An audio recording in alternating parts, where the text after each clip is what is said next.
В прошлом выпуске мы показывали квартиру на Пелабусеридзе, и опять-таки в этом же доме мы идем смотреть вторую, которая находится на 18 этаже. Она 50 квадратных метров и с ремонтом. Напомню, что дом построила компания DS, он уже достроен, но пока что не введен в эксплуатацию, хотя уже все делают ремонт.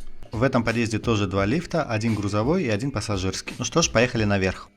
Заходим в квартиру, она двухкомнатная, сразу справа находится ванная. Там уже, как видите, все готово и проведены все нужные коммуникации. Вот это вот место выделено для душ-кабинки.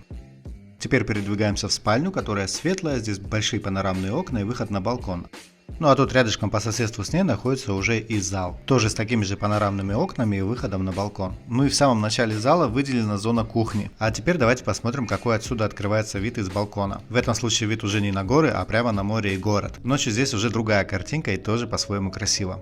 Ну и балкон длинный, и он объединяет две комнаты, то есть из зала можно попасть в спальню, пройдя через балкон. Также подведено газовое отопление, выведены уже все необходимые точки. Остается только установить батареи. Также здесь пока что отсутствуют внутренние двери, но они обязательно будут установлены, и они входят в стоимость этой квартиры. Электричество, розетки и включатели тоже установлены.